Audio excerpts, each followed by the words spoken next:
السلام علیکم سامعین گرامی اور تمام دیکھنے والے سننے والے سب کیسے ہیں جی؟ خیر و عافیت سے ہیں، ٹھیک ٹھاک ہیں؟ اللہ سے دعا ہے اللہ تعالیٰ سب کو،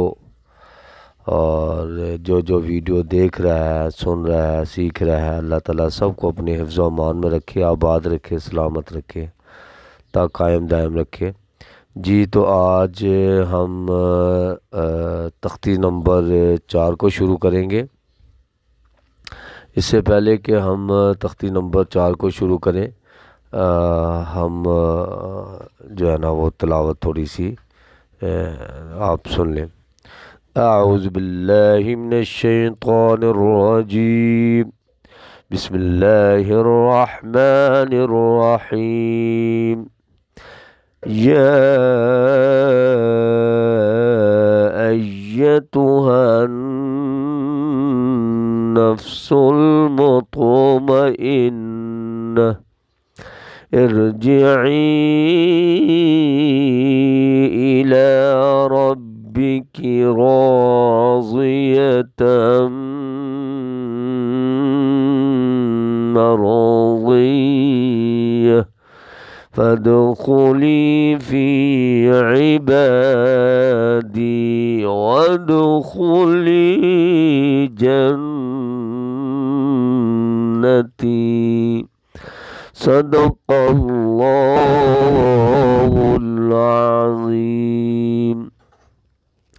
جی تو تختی نمبر 4 کا سبق نمبر آج ہم 1 پڑھیں گے۔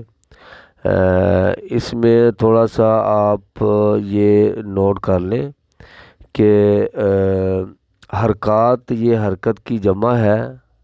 حرکت یعنی ہم اپنے جیسے اردو میں کہتے ہیں کہ کسی حرف کا حرکت میں آنا۔ پہلے تو ہم سادے طریقے سے پڑھتے تھے الف با تا سا، اب جب اس کا حرکت میں آنا ہے یعنی جب اس کے اوپر حرکت لگ جائے گی تو اس وقت یہ اپنی جو ہے نا حرکت میں آئے گا، اپنی صحیح یعنی جسے کہتے ہیں کنڈیشن میں اور حالت میں آئے گا۔ تو یہ حرکات کی جو علامت ہے زبر زیر پیش، زبر حرف کے اوپر لگتی ہے اور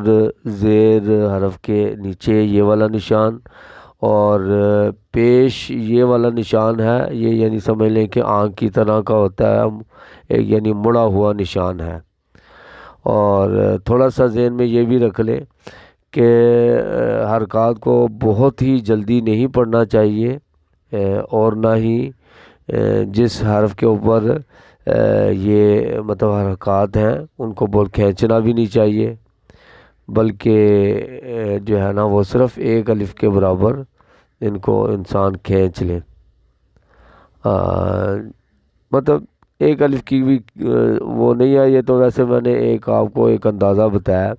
کہ یعنی بالکل بہت جلدی نہ پڑھا جائے اور کہ جھٹکا محسوس ہو، اور بہت مطلب لمبا بھی نہ کریں کہ مجہول ہی بن جائیں۔ جیسے میں اس کی مثال دیتا ہوں، بالفرض یہ الف ہے، اب چونکہ اس کے اوپر زبر ہے، یہ بھی یاد رکھیں کہ الف کو تب پڑھیں گے جب یہ خالی ہوگا حرکات وغیرہ سے، یعنی نہ اس کے اوپر زبر ہو، نہ زیر ہو، نہ پیش ہو،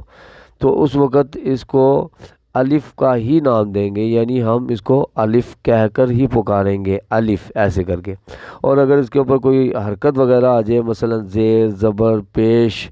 وغیرہ، 2 پیش 2 زیر 2 زیر جزم وغیرہ آ جائے، تو اس وقت اس کو حمزہ کا نام دیں گے، یعنی اس کو اس وقت الف نہیں کہیں گے بلکہ حمزہ کہہ کر پکاریں گے۔ اور جیسے اب ہم پڑھتے ہیں، حمزہ زبر آ، حمزہ زیر ای، حمزہ پیش او، آ ای او۔ اچھا، اس میں مخارج میں نے چونکہ تختی نمبر 1 کے اندر سارے ہی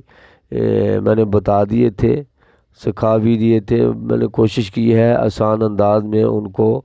آپ تک پہنچانے کی، اور آپ وہاں سے مخارج کو بھی دیکھ سکتے ہیں، اور اچھا، تختی نمبر 4 کے اندر جو ہے نا، جیسے مطلب مخارج کی جو ہے وہ ہوتی ہے، کیا کہتے ہیں، ایک ترتیب ہوتی ہے، تو یہاں بھی اسی ترتیب کا لحاظ کیا گیا ہے، تو ہم اسی ترتیب کے لحاظ سے پڑھیں گے، جیسے کہ مطلب مخرج نمبر 1 کے اندر حروف مدہ کے بیان تھا، اور مخرج نمبر 2 میں جو ہے نا وہ حمزہ اور ہا تھا، اسی طرح، اور مخرج نمبر 3 کے اندر حا اور عین تھا،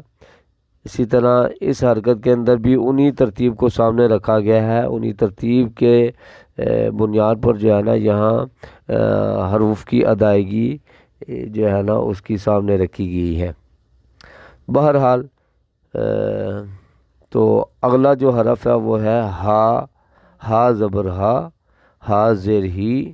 اور ہا پیش ہو، ہا ہی ہو۔